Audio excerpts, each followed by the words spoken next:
भूत और delivery boy. Jaipur में एक खानदानी मिठाई की दुकान थी। इनकी चौथी पीढ़ी अब मिठाई के बिजनेस में उतर रही थी। मालिक की बेटी अब बिजनेस टेक ओवर कर रही थी। ऑनर की बेटी ने अपने पिता और दादा से कहा कि हम अपनी दुकान को ऑनलाइन करते हैं, साथ ही डिलीवरी बॉय भी बहाल करते हैं। बेटी की बात सुनकर पापा और दादा ने काफ़ी विचार विमर्श किया। आखिरकार वे मान गए। यह आइडिया बहुत ही अच्छे से चल पड़ा। उन्हें दुकान में हर दिन डिलीवरी के लिए 30 से 40 ऑर्डर मिलने लगे। एक दिन उनकी दुकान पर 25 किलो लड्डू का ऑर्डर आता है। शर्त यह थी कि डिलीवरी रात के 2:30 बजे होनी चाहिए। दुकान के मैनेजर ने कहा कि 5 किलोमीटर से दूर और नाइट डिलीवरी के लिए एक्स्ट्रा चार्जेस लगते हैं। साथ ही आपको पहले ऑनलाइन पैसे जमा करने होंगे, तभी यहाँ से ऑर्डर निकलेगा। यह सुनकर ऑर्डर देने वाले ने बात मान ली और बिल के अनुसार पैसे जमा कर दिए। फिर क्या था, 25 किलो लड्डू का ऑर्डर पैक हो गया। डिलीवरी बॉय सोहनलाल को यह ड्यूटी मिली। रात को 2 बजे सोहनलाल 25 किलो लड्डू का ऑर्डर लेकर जयपुर के बाहरी इलाके में डिलीवरी के लिए निकल पड़ा। ठीक 2:30 बजे रात को वह पते पर पहुंच गया। परंतु यह क्या, यहाँ पर एक झोपड़ी के अलावा कुछ भी नहीं था। दूर दूर तक बस पेड़ थे। ना कोई आदमी, ना कोई गाड़ी, ना कोई घर, ना कोई पार्टी, कुछ भी नहीं। उस लोकेशन पर केवल एक झोपड़ी थी। सोहनलाल अपनी बाइक लगाकर लोकेशन पर खड़ा हो गया। झोपड़ी की ओर देखने लगा तो पाया कि उस झोपड़ी पर दरवाज़ा तक नहीं था। झोपड़ी के दरवाजे की जगह पर बोरे की चादर लटक रही थी। तभी उस बोरे की चादर को हटाकर एक लंबा चौड़ा आदमी बाहर निकला। उस आदमी ने सोहनलाल से पूछा, आप ही सोहनलाल हैं जो लड्डू की डिलीवरी करने आए हैं? सोहनलाल ने हामी भरते हुए लड्डू निकाले। यह रहे आपके लड्डू, कहकर सोहनलाल ने 25 किलो लड्डू उस आदमी को दे दिए। उस आदमी ने लड्डू लेकर सोहनलाल को 5000 की टिप दी। यह देखकर सोहनलाल हैरान रह गया, परंतु कुछ कहता इससे पहले वह आदमी लड्डू लेकर झोपड़ी के अंदर चला गया।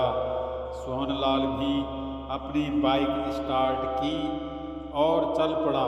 रास्ते भर सोहनलाल यही सोचता रहा कि आखिर झोपड़ी में रहने वाले आदमी ने उसे टिप में 5000 रुपये कैसे दिए, जबकि अमीर से अमीर लोगों के यहाँ जब वह डिलीवरी करने जाता है तब उसे कोई 5 रुपये नहीं देता। फिर उसके मन में ये विचार भी आने लगे कि यह झोपड़ी में रहने वाला आदमी 25 किलो लड्डू का क्या करेगा। आखिर इतनी देर रात को 2:30 बजे ही क्यों डिलीवरी मांगी। यह सब बातें उसके मन में चल रही थी, लेकिन उसे इस बात की खुशी भी थी कि उसे टिप में 5000 रुपये मिले हैं। खुशी खुशी वह अपने घर चला गया। अगले दिन फिर से 25 किलो लड्डू का ऑर्डर उसी आदमी ने उसी पते पर दिया। फिर से शर्त यही थी कि डिलीवरी रात को 2:30 बजे होगी। फिर से सोहनलाल की ही ड्यूटी लगी। रात के 2:30 बजे सोहनलाल फिर से 25 किलो लड्डू अपनी बाइक पर बांधे उसी झोपड़ी के पास पहुंच गया। अपनी बाइक को स्टैंड पर लगाकर खड़ा कर दिया। वही आदमी झोपड़ी से निकला लड्डू लेकर सोहनलाल को 5000 का टिप देकर अंदर चला गया। सोहनलाल यह जानने के लिए बड़ा ही उत्सुक हो जाता है कि आखिर वह इस लड्डू का करेगा क्या और आखिर उसकी झोपड़ी में कौन लोग बैठे हुए हैं। परंतु उसे झोपड़ी में झांकने की हिम्मत नहीं हो रही थी। उसे लगा वह इतना लंबा चौड़ा आदमी है, कहीं गुस्सा हो गया तो 2-4 हाथ में ही उसका मुंह नाक बराबर कर देगा। वह यह सब सोच ही रहा था कि तब तक वह आदमी फिर से बाहर निकल आया। उसने सोहनलाल से पूछा, क्या हुआ भाई, अभी तक गए नहीं?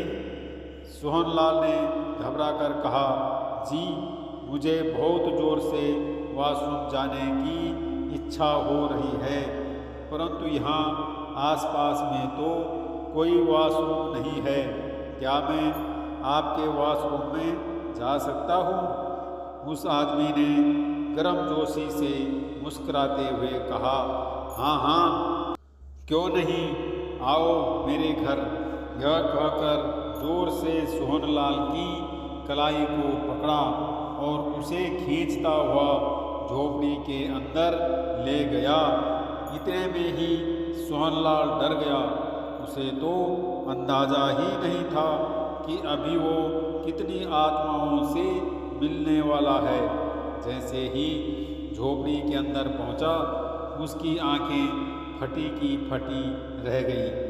वह देखता है कि वहाँ एक आलीशान पार्टी चल रही है, जिसमें हजारों लोग बैठकर खा रहे हैं, परंतु वह सारे लोग जख्मी हैं।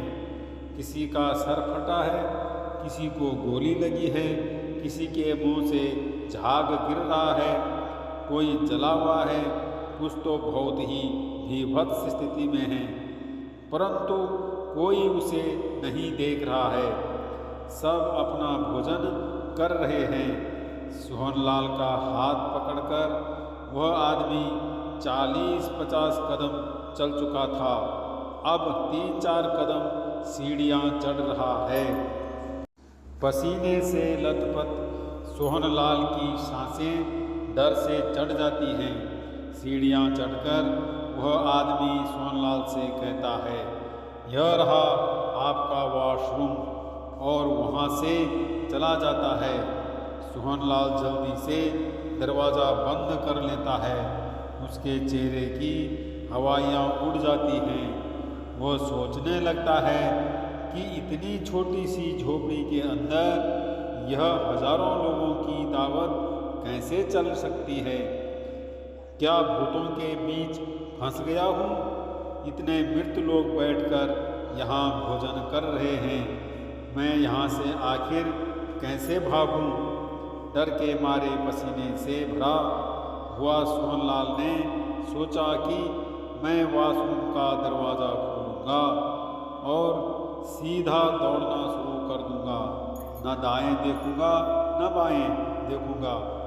हिम्मत जमा करके भगवान का नाम लेकर सोहनलाल दरवाज़ा खोलकर दौड़ना शुरू कर देता है। यह क्या, 2 कदम दौड़कर ही वह सीधा अपने बाइक से टकरा जाता है। अब उस अंधेरी सन्नाटेदार रात में वहाँ कोई झोपड़ी भी नहीं थी। सोहनलाल जैसे तैसे अपनी बाइक को स्टार्ट करता है और भागता है। वह सही सलामत घर तो पहुँच जाता है, परंतु डर के मारे बीमार हो जाता है। बाद में वह उस नौकरी को भी छोड़ देता है।